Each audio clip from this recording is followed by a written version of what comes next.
نحمده ونصلي على رسوله الكريم أما بعد قال النبي صلى الله عليه وسلم من بنى لله مسجدا بنى الله له بيتا في الجنة أو كما قال عليه الصلاة والسلام. ذہن میں کوئی مضمون نہیں تھا، نہ میرے ذہن میں یہ اندازہ تھا. اس جگہ پر جو سب سے مشہور حدیث ہے مسجد کی تعمیر کے سلسلے میں، اس کی میں نے تلاوت کی، اور نبی اکرم صلی اللہ علیہ وسلم کے ارشاد مختصر سے مختصر بہت سے دفتروں پر بھاری کہ یہ بھی ایک وحی ہے. اس کو وحی غیر مطلوب کہتے ہیں، کیونکہ جو کچھ نبی اکرم صلی اللہ علیہ وسلم نے فرمایا گویا کہ وہ اللہ تعالی ہی نے فرمایا. ما ينطق عن الهوى ان هو الا وحی یوحی. تو یہ حدیث بھی ان میں سے ہے. تو اللہ تعالیٰ کے رسول صلی اللہ علیہ وسلم نے جو کچھ فرمایا وہ اللہ تعالیٰ ہی کا کلام ہے اور انہی کے کلام کی ترجمانی ہے. اس بنا پر ہم کو آپ اس کو مستحضر رہنا چاہیے کہ مسجد کی کتنی اہمیت ہے کہ نبی اکرم صلی اللہ علیہ وسلم نے ارشاد فرمایا کہ جس نے مسجد بنایا، علماء زیادہ جانتے ہی ہیں، مسجد میں ترمیم جو ہے وہ تنقیر کے لیے ہے اور دوسرے میں مسجد وہ تعظیم کے لیے ہے. من بنا للہ مسجدا، جس نے چھوٹی سے چھوٹی مسجد بنائی، بلکہ کبوتر کے گھونسلے کے برابر جس نے مسجد بنائی، تو اللہ تعالیٰ اس کو جنت میں بڑے سے بڑا عظیم محل عطا فرمائیں گے. یہ سعادت مسجد بنانے والوں کے لیے فرمائی. ظاہر بات ہے کہ اللہ تعالیٰ کے رسول صلی اللہ علیہ وسلم نے کتنی زبردست اہمیت اور اس کی نافعیت کو ظاہر فرمایا ہے تاکہ امت اس کی طرف متوجہ ہو. امت اس کی تعمیر میں، اس کی تعمیر ظاہری اور باطنی دونوں میں حصہ لے، اس لیے تاکہ ہم مسجد کی تعمیر سے بڑے بڑے درجات کو حاصل کر سکیں. مسجد کو اللہ تعالیٰ نے اپنا گھر بتلایا ہے. اس بنا پر ہمارے حضرت ماشاء اللہ رحمۃ اللہ علیہ کو مسجد بنانے کا بہت شوق تھا. اپنے یہاں بھی مسجد یہاں شاندار بنوائی، لیکن اتفاق سے وہاں رہ نہیں سکے. اب بھی مسجد موجود ہے، بڑی شاندار، بہت زیادہ خوبصورت مسجد بنائی ہے. علماء نے اس کو بہت پسند نہیں فرمایا اور فرماتے تھے کہ مسجد کو خوبصورت سے خوبصورت بنوانا چاہیے. حضور اکبر صلی اللہ علیہ وسلم کی مسجد ظاہر ہے کہ کیسی تھی، چھپر تھی، کیا تھی، ٹپکتی تھی، سب کچھ ہوتا تھا. کسی نے کہا کہ اس مسجد کو کیا درجہ ہے؟ فرمایا کہ ہمارے علماء نے، ہمارے عمرا نے مسجدوں کی تعمیر کرائی، یہ بہت بڑا کام. مسجد نبوی بھی بنوائی حضرت عثمان نے، تو کوئی غلط کام نہیں کیا. کسی نے تو یہاں تک کہا ہے، اس میں ہے مجموع بیان میں کہیں لکھا بھی ہوا ہے، حضرت تلاش کر رہے ہیں، یہ زمانی بیان کرتے تھے اگر حضرت عثمان رضی اللہ تعالیٰ مسجد نبوی نہ بنواتے نہیں شاید تو کتنے لوگوں کا ایمان ختم ہو جاتا ہے. باہر کے لوگ آتے دیکھتے کہ یہی مسجد ہے. اس بنا پر دوستو مسجد کی تعمیر کی بڑی اہمیت ہے. اللہ تعالیٰ ہم سب لوگوں کو توفیق دے. چنانچہ آپ کو معلوم ہوگا جو لوگ گئے ہیں کہ ہمارے الہ آباد کے اسٹیشن کے سامنے ایک مسجد بنی ہوئی ہے.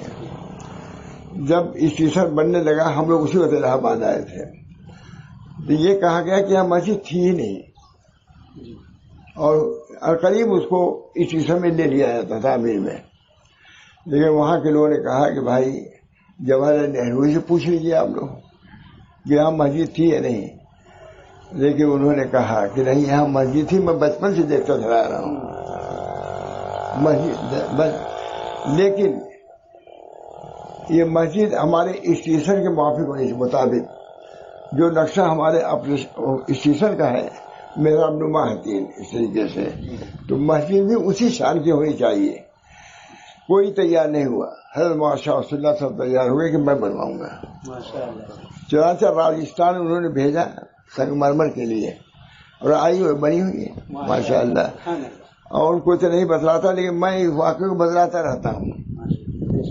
تعلیم چونکہ ہر وقت ادھر سے آنا جانا ہے وہاں. اب جا کے دیکھیے گا کہ محراب نما اسٹیشن ہے، روس سے اس نقشے کو بنوا کے جواہر نہرو گئے، اسی نقشے کے مطابق نہایت خوبصورت مسجد بنی ہوئی ہے جس کو حضرت محمد شاہ ولی اللہ صاحب نے بنوایا، خود اپنے یہاں بنوایا. کچہری میں مسجد ٹوٹ رہی ہے اس کو بنوایا. کتنی مسجد ہے. اللہ تعالیٰ کا شکر ہے کہ پھر الہ آباد میں گویا کہ مسجد کی تعمیر کو بہت اہمیت دیتے تھے.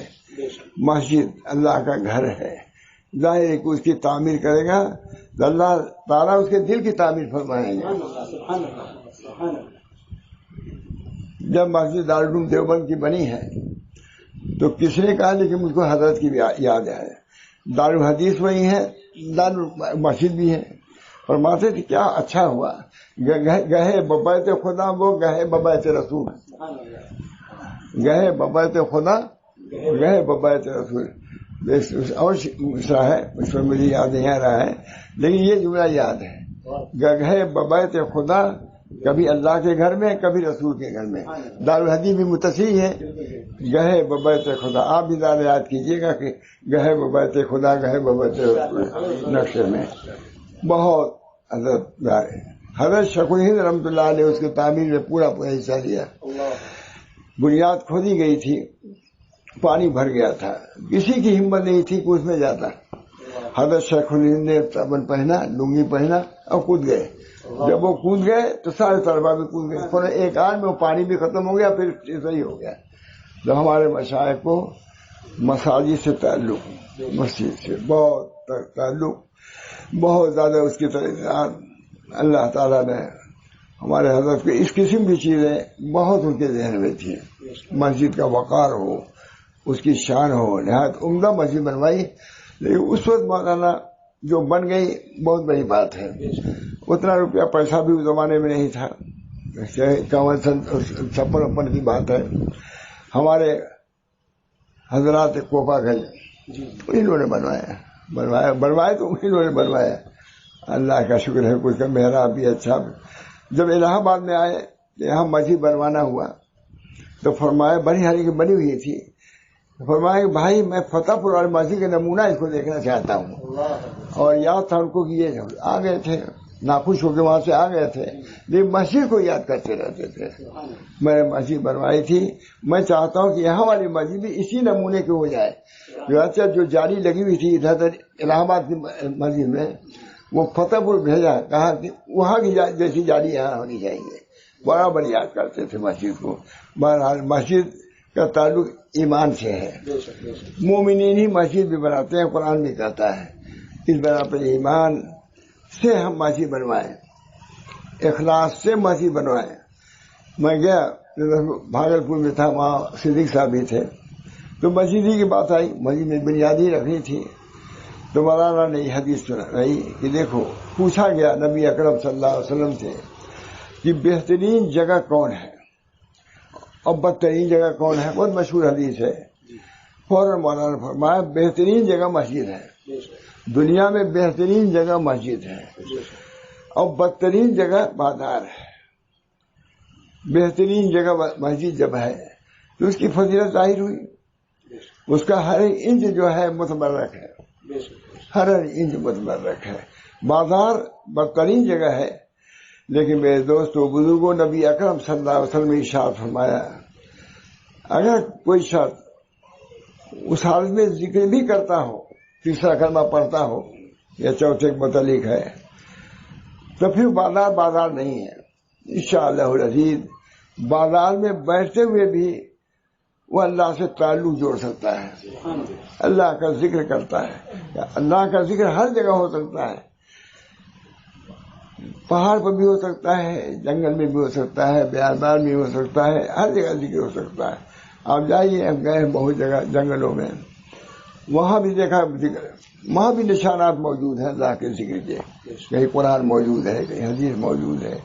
بہرحال اللہ تعالیٰ نے جن کو یہ سعادت بخشی ہے، اور کسی درجے میں جو بھی شریک ہے، من بنا للہ مسجد، چھوٹی سی مسجد، وہاں لکھا ہوا ہے کہ کبوتر کے گھونسلے کے برابر اگر اس نے بنا دیا ہے، اس کی صورت یہ ہے کہ کسی نے سیمنٹ ایک بولا دے دیا، کوئی اینٹ دے دیا، یہ سب مسجد میں داخل ہو جائے گا۔ ضروری نہیں کہ آ کر کے وہ اینٹ رکھ دیا، یہ کر دیا، نہیں، اگر دے دیا تو اللہ تعالیٰ جانتا ہے وہ سیمنٹ کہاں مسجد میں، اینٹ کہاں لگی مسجد میں، تو اس کا بھی شمار مسجد کے بانیین میں سے ہو جائے گا۔ بڑی چیز ہے، بانیین میں سے ہو جائے گا۔ من بنا لفظ ہے، بنائی سے بانی ہے، من بنا اس میں سے بانیین میں سے ہو گیا، یہ سب بانی ہے، تو ان کو بانیین مسجد کہا جاتا ہے۔ تو حضرت شیخ الہند نے مسجد بھی انہوں نے بنوائی ہے، مسجد، اور اس کے لیے واقعہ خود حضرت ہم سے سب جو کچھ سنے حضرت ہی سے سنے بھائی یہ سب۔ تو کہا کہ پانی لگ گیا تھا، بنیاد کھودی گئی تھی، پانی برس گیا، اب بہت مشکل ہو گیا، تعمیر ہونا مشکل، کوئی ہمت نہیں کر رہا تھا کہ اس پانی میں جائے، داخل ہو۔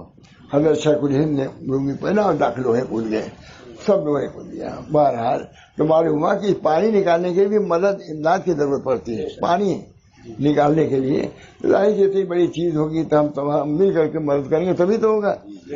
اللہ تعالیٰ ہم سب لوگوں کو توفیق دے۔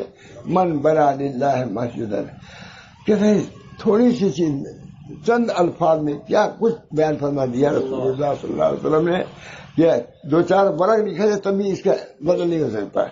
من بنا، کیونکہ وہ غیب کے ترجمان تھے، وہی بیان نہیں کر سکتے تھے، کیا ہم بیان کر دیتے ہو جائے گا؟ نہیں، من بنا للہ۔ ابھی دیکھیں کتنی نعت میں کتنی عمدہ باتیں کہی گئی ہیں، جس کا انیس نہیں کہا۔ اچھا، من بنا للہ مسجد، جسے مسجد بنائے، چھوٹی سی بھی مسجد، معمولی کسی درجے میں وہ شریک ہو گیا تو اللہ کے لیے اللہ تعالیٰ اس کے لیے بڑی مسجد بنائے گے، بڑی مسجد۔ اللہ تعالیٰ ہم سب لوگوں کو توفیق دے کہ ان امور خیر میں ہم حصہ لیں، کی مدد کریں، اور اپنی سعادت کے لیے کریں، اپنی سعادت کے لیے، اپنی بہتری کے لیے، اللہ سے قرب کے لیے، اللہ کی رضا کے لیے کریں گے، انشاءاللہ ہمارا بھی حصہ ویسے ہی ہوگا جیسے بڑے لوگوں کا ہوتا ہے۔ اس بنا پر اللہ تعالیٰ سے میں دعا کرتا ہوں کہ اللہ تعالیٰ بیت خدا بھی بنوا دے اور بیت رسول بھی بنوا دے، اور بیت ابو حنیفہ بھی بنا دے، اور بیت سیدنا عبد القادر جیلانی بھی بنا دے، اور سب چیز شعبے ہیں، خالی اسی کی فرع ہے سب،